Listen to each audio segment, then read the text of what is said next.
What's up, good people?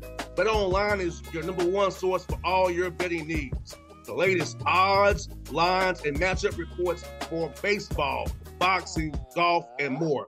Bet Online continues to be the fastest and easiest way to place your wagers, including live betting and your favorite casino and card games available to play right from your phone.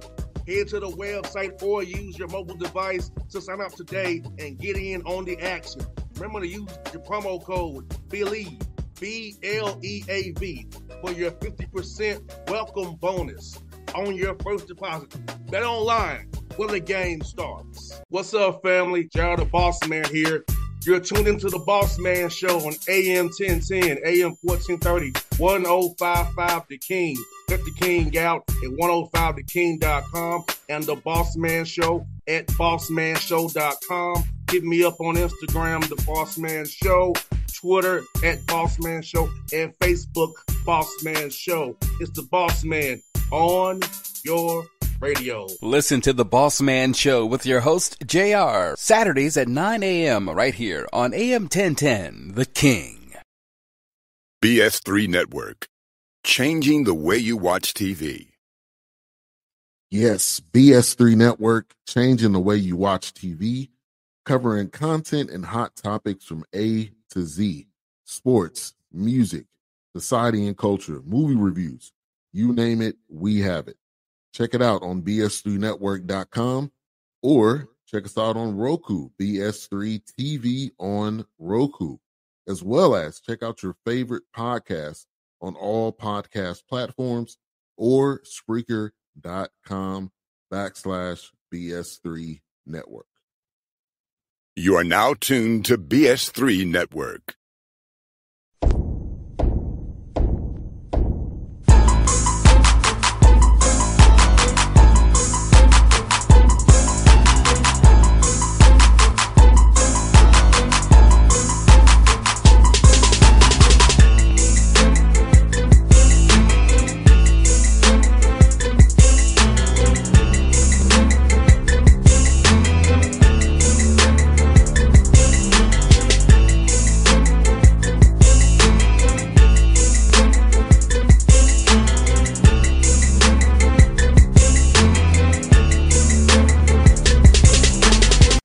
Back on the Bossman Show with Coach Scott Nagy here with me. So they'll know it's Lukey's now. He's moved on from Wright State. Coach, how liking Carbondale so far, Coach? It's been great. The people, have been super friendly and welcoming. And of course, I haven't coached a game yet, so we'll see how that goes. I know how it works, but it's nice to be kind of back in an area where you're kind of a big fish in a small sea. No doubt. And Coach, for you, what about when you're talking to this job, reached out to you about this job at Southern Illinois, Carbondale here? And what about the university reached out to you to decide for your family to move on from Wright State after 8 successful years there? Well, one, I wasn't looking for a job. They reached out to me. I was in a spot where, I was pretty comfortable. Knew how to win there. Our whole family was there, kids, grandkids, all of that. And so they reached out to me, and probably one of the biggest factors was just my AD at Wright State, Bob Grant, retired after the season, and he was honestly a big reason why it was such a good job. I felt like I had a great relationship with him. Not that I didn't with the other person that took over, but it just got to a point where I kind of felt like I had done everything that I could possibly do at Wright State. And so when this opportunity came along, even though I wasn't looking, my wife and I took a look at it, and it was a hard decision for us because we're leaving our family back in Dayton. But, we just felt like it was the right time for us to go, just a new start, new energy. And, like I said, when I was at South Dakota State, we were kind of a big fish in a small sea. And then going to Dayton, you're kind of a small fish in a big sea in terms of all the schools that are around you. And then coming back to Southern Illinois, which Jamie and I are both from Illinois. She's from Decatur. I'm from Champaign. We met at the University of Illinois when I was in grad school. So Illinois has been our home for a long time. And so to come back here, we were very excited. And Coach, you said it right, Coach. At Wright State, 160, 62, 92 in 8 seasons, 8 winning seasons. So that's hard to do in college basketball, where every year you have a winning season in the Horizon League, where you have to buy games and play, get ball and play on the road and those kind of things, non-conference schedule. So talk about the success you all had in the Horizon League, 8 years of winning season, which is hard to do in this business, as you know, Coach, being as long as you have, and just knowing, hey, that you left that place better than you found it. Yeah, and I think that we did, and the great part about it was my assistant Clint Sargent got the job, and they, because of the way we recruit and how, I think we do a pretty good job of retaining kids even in today's climate. Wright State's going to have a tremendous basketball team this year, and so yeah, I feel like we did leave it better than we found it. When we first got there, we really struggled to recruit Ohio kids, and by the time I left, almost our entire team was from Ohio. So, we feel like we made some really good inroads in and how people viewed the university and our basketball program. And Coach Nagy, for you, did you envision being in coaching this long and almost have 600 wins? So you're 577 right now. You close to 600 wins. That's something you ever dreamed about when you got to coach? You had this many wins, almost can win over 600 games. Coaching college basketball was one of the hardest businesses to stay in as long as you have. Oh, I mean, I've been very fortunate to coach a lot of good players, and my big saying is I'm a good coach when I have good players, and I'm not a good coach when I don't. And in terms of envisioning it, no, I think it's hard to have a feel for what you can do. When I took the head job at South Dakota State, I was 28, and that was obviously very early. To be a head coach. And so I was just happy to have the opportunity. My biggest fear was screwing that up and having no place to go up from there. And, I think God has been very gracious to me and, allowed me to coach this long as a head coach. To have, not been fired as a head coach is unusual, having coached this long. Because I've just in my own family, my dad and so many of my friends, that have had to deal with that. And so, and the other thing is just not bouncing around a lot either. Having only, coached 29 years and having only been at two schools, I think is good. Now we're starting our third. No doubt. And Coach, the Valley is one of the toughest major conferences in America. And as you start to watch film on your opponents, kind of look at this later Atlanta League, how excited are you to be a part of a league that has such rich history, such great schools, such great competition, and just the quality of basketball is one of a kind? Yeah, it's great. And Southern Illinois has the most Valley championships of any school in the Valley, and obviously some schools have come in and some have left, but Southern Illinois has been a big part of it for such a long time and has just rich tradition. We want to be able to bring that back. It's a lot different league than the Horizon. Horizon is probably more of an offensive league, and I would say this league is more of a defensive, grinded out league. And so it'll be interesting, to see what we do, how it fits in to what the league looks like. And we'll probably play a little differently than most teams in terms of the pace of play, those kind of things. But we know we're going to have to be great defensively just to even compete. And Coach, for you, with being in the Valley, how do you approach scheduling now, not having to be bought so much, and then that you can buy some now, non-conference wise, or mixing in those MTEs as well, trying to get quality home and homes now, being at a school such as Southern Illinois, knowing that the tradition you all have and the great home court advantage you all have. Yeah, the scheduling is not a lot different. I mean, even when we were at Wright State and South Dakota State, we really struggled to schedule, even to get bought. We had a hard time getting bought. Because obviously those teams, if they're going to pay you that much money, they want to be able to win. And we won enough of those games where it made it very difficult for us to get bought. We did the same thing at Wright State. But I would say of all the things we do, that scheduling may be the most difficult thing we do because of the success we've had. And, at this level, we don't get to play as many home games as the high majors do. We can't buy as many games as they do. And so you've got to find home and homes. And it's hard to find those because you're going to end up playing other really good teams as well because nobody else wants to play those games. And so It really is not a lot different than what we did at South Dakota State or Wright State in terms of how difficult it is for us to get that schedule done.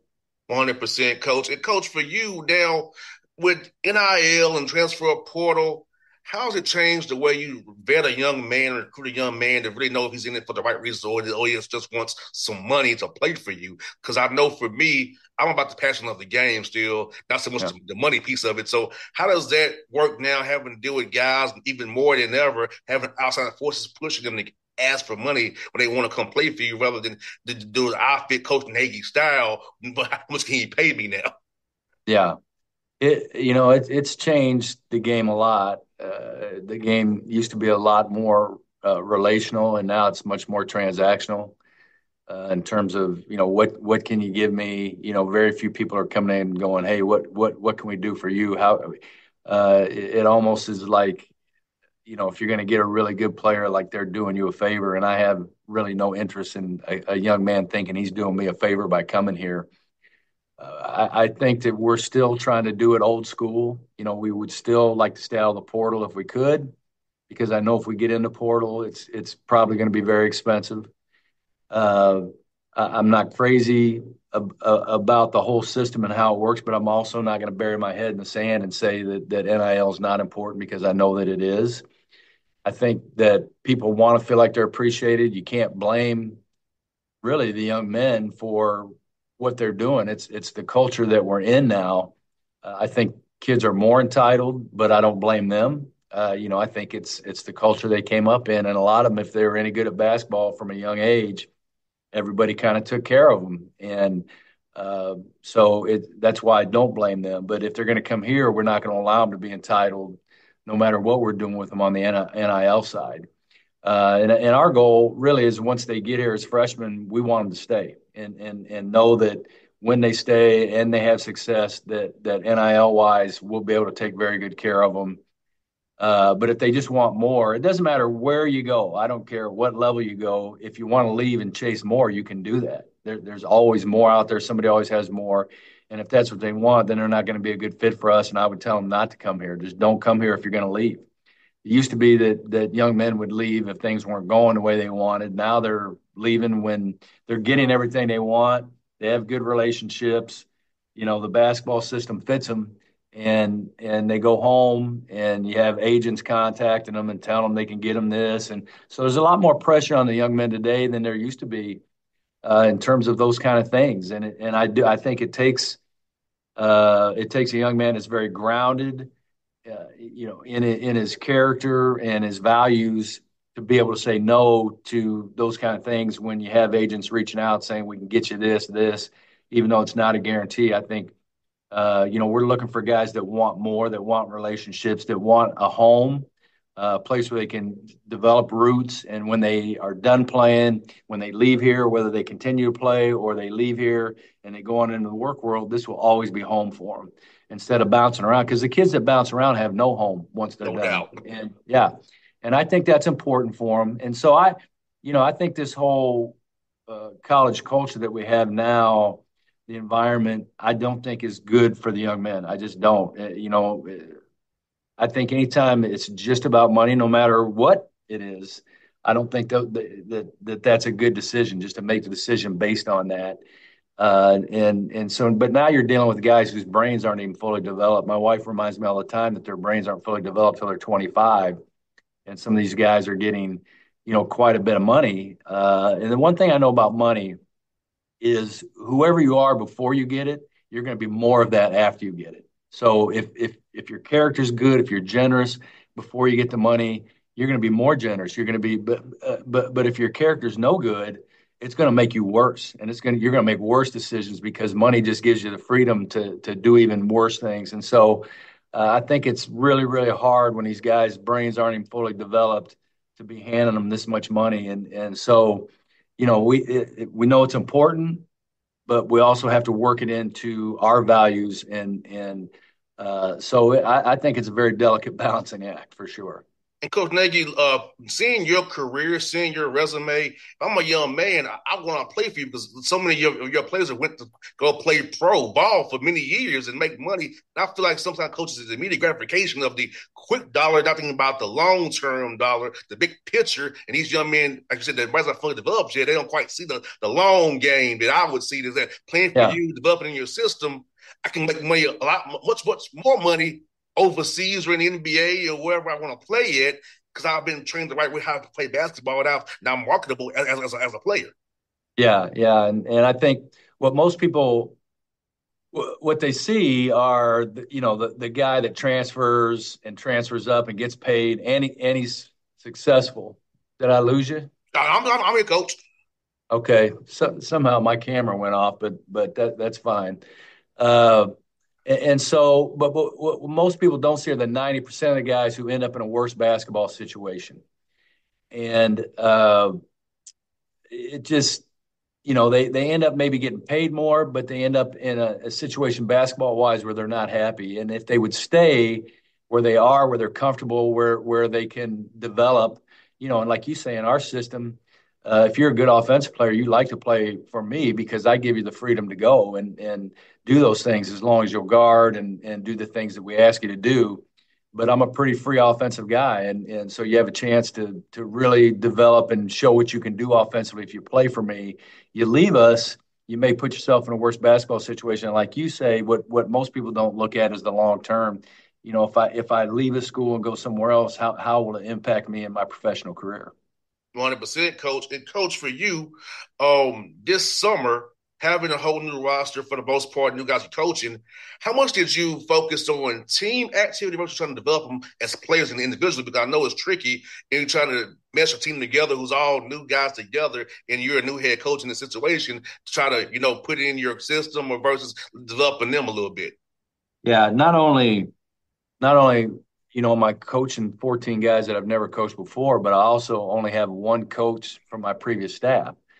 And so I have a whole new coaching staff too. And so a lot of what we did were more team activities just so that they could get an idea and have a good overview of what's expected of them, what our offense looks like, what our defense looks like. And then we came back in behind it and, are trying to do more of the individual work now. But most of the summer was spent with team activities. We're trying, like I say, kind of do it in terms of the teaching. It's the whole theory. And so we're kind of back into the part of it. We've done the whole, we're back to the part, and then we'll get to the whole again. That's one for your coach. You kind of mentioned your coaching staff. Is a young man on your staff I know very well, and Darian Reddick, Chelsea State. You talked about his development as a coach, going from a player to so young, getting the coaching as he is right now, and how much a hard worker he is, how happy you are having him on your staff, and what you're looking forward to him developing as a coach underneath your tutelage. Yeah, and I didn't, when I interviewed Darian, I didn't know him at all, but was, and really I was doing. You just kind of go through, and some of the interviews you might be doing somebody a favor. But after meeting Darren, I was so impressed with him and, so excited to be able to get him on the staff. It's amazing how many players he knows, how hard he works, just how plugged in he is to not only a high school level and not just this area, but many areas, but he's also plugged into junior college and just other schools as well. He just knows a lot of people. He works hard. It's nice to have a guy that's not married, doesn't have kids, and really it's kind of his whole life. And so I've been super pleased to have him on the staff. I think he does a great job. Yeah, I'm happy because I remember him playing at Tennessee State for Coach Ford and talking to him as a player, man, seeing his growth, man. I'm happy to see him grow the way he has, man. And I'm happy he's on your staff, Coach Nagy, and I look forward to seeing you guys at hopefully Belmont or Evansville this year, man. If the schedule works out good for me when y'all release it, I hope to see you, Coach. And I'll be cheering for you guys as always. Always enjoy our chats, Coach Nagy. It's always fun to talk to you. Yeah, I appreciate it. Thank you. Thanks, Coach. You be safe, man. All right. BS3 Network, changing the way you watch TV. Yes, BS3 Network, changing the way you watch TV, covering content and hot topics from A to Z, sports, music, society and culture, movie reviews, you name it, we have it. Check it out on bs3network.com or check us out on Roku, BS3 TV on Roku, as well as check out your favorite podcast on all podcast platforms or Spreaker.com/BS3 Network. You are now tuned to BS3 Network. What's up, good people? BetOnline is your number one source for all your betting needs. The latest odds, lines, and matchup reports for baseball, boxing, golf, and more. BetOnline continues to be the fastest and easiest way to place your wagers, including live betting and your favorite casino and card games available to play right from your phone. Head to the website or use your mobile device to sign up today and get in on the action. Remember to use your promo code BELIEVE, BLEAV, for your 50% welcome bonus on your first deposit. Bet online where the game starts. What's up, family? Jared the Bossman here. You're tuned into the Bossman Show on AM 1010, AM 1430, 1055 The King. Check The King out at 105theking.com and the Bossman Show at bossmanshow.com. Hit me up on Instagram, The Bossman Show, Twitter at Bossman Show, and Facebook, Bossman Show. It's the Bossman on your radio. Listen to the Bossman Show with your host, JR, Saturdays at 9 a.m. right here on AM 1010, The King.